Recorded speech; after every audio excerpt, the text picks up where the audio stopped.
The Art Kartel.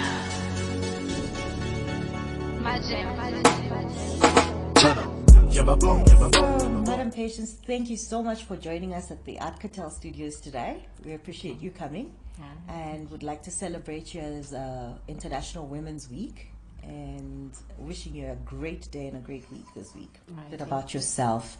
Maybe you can start by just giving us a holistic idea of who you are. What makes you whole as Patience? What's your drive? Okay. My name is Patience Pisirai. I'm a mother of one, and I'm an artist and a student as well. I do beadwork and I love beading. The purpose of me doing beadwork is I like helping people. That's the main purpose. So one day when I see my business growing, I would actually love to help other people. Like where I come from, there's a lot of people, disadvantaged people, especially women and disabled women. I have seen that a lot of disabled women, they are actually marginalized in the villages because they don't have access to livelihood skills. Yes. So this is something that I want to do.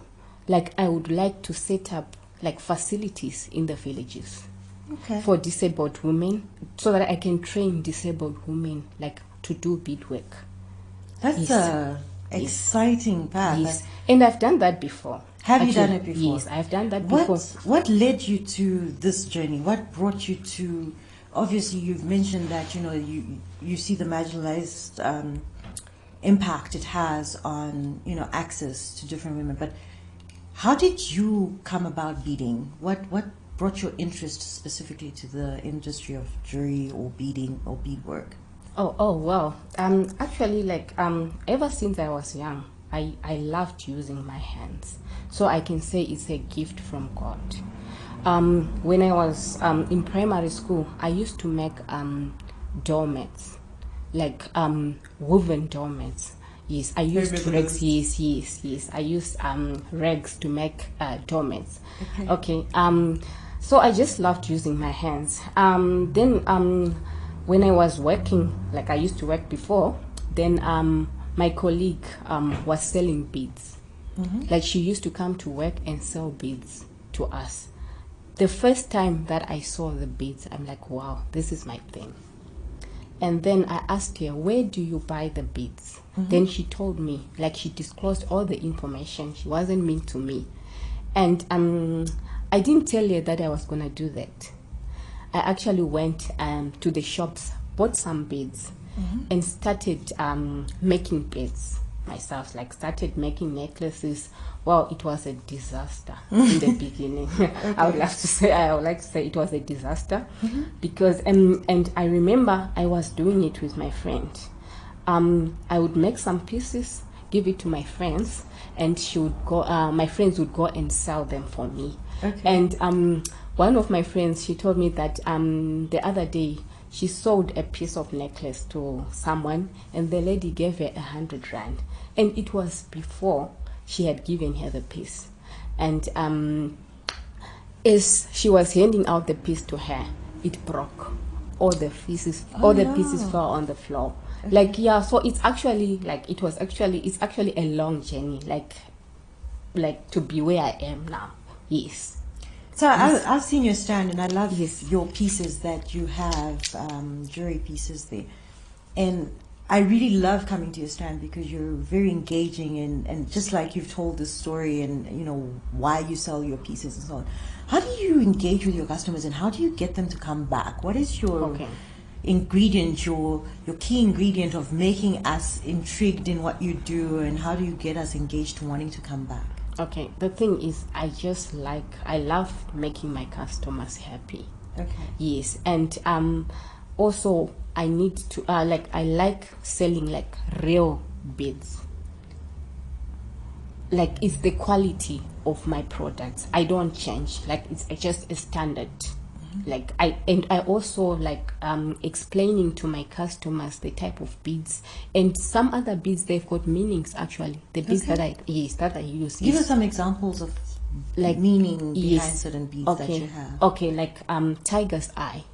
Okay. Like other people, they believe it's for protection. Okay. Yes. Okay. Yeah.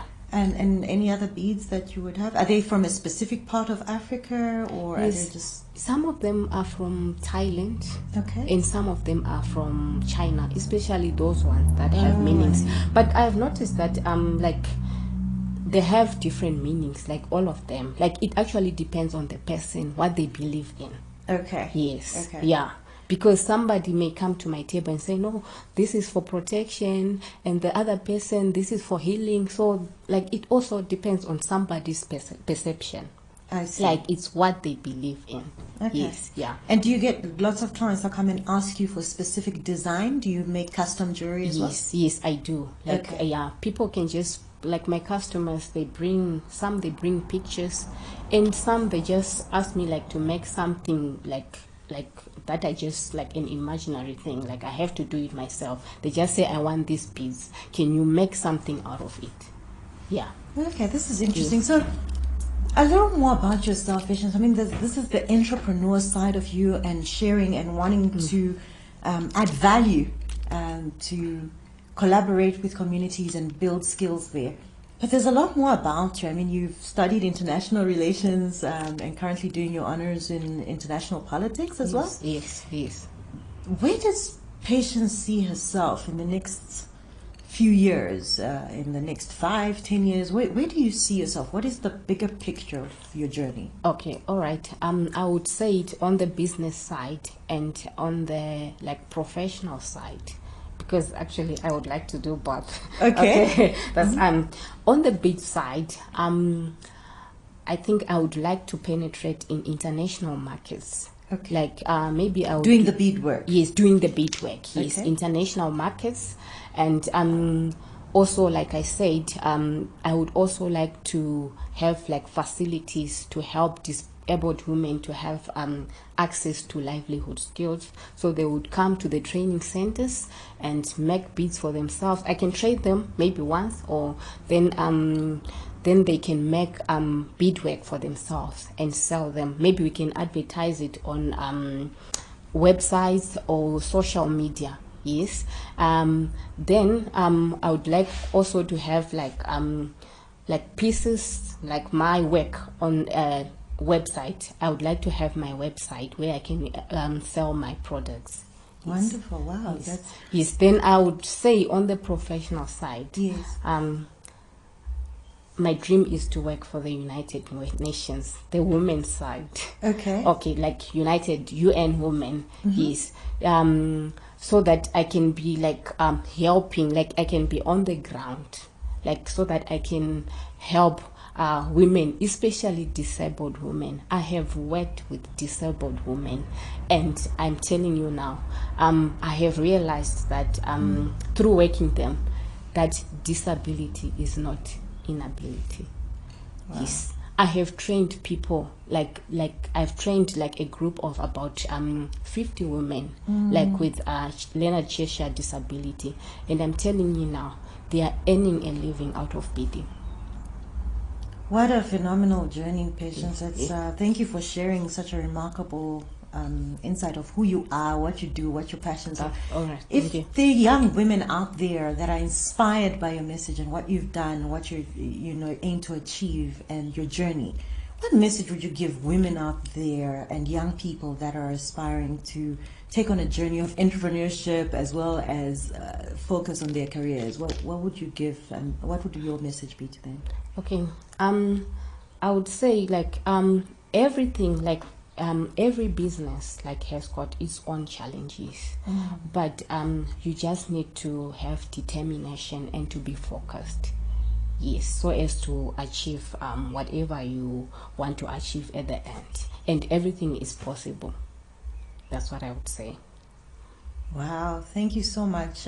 We appreciate you making the time today to join us with the Art Kartel and share a message that everybody can look forward to, and obviously, get hold of you. So if people wanted to get hold of you right now and take a look at your jewelry pieces, how do they find you? Okay, I'm based at Youth West Center in Blackheath. in Johannesburg. Yes. Okay. Yes. Thank you so much, Patience. We appreciate you. All right. Okay. Thank you so much.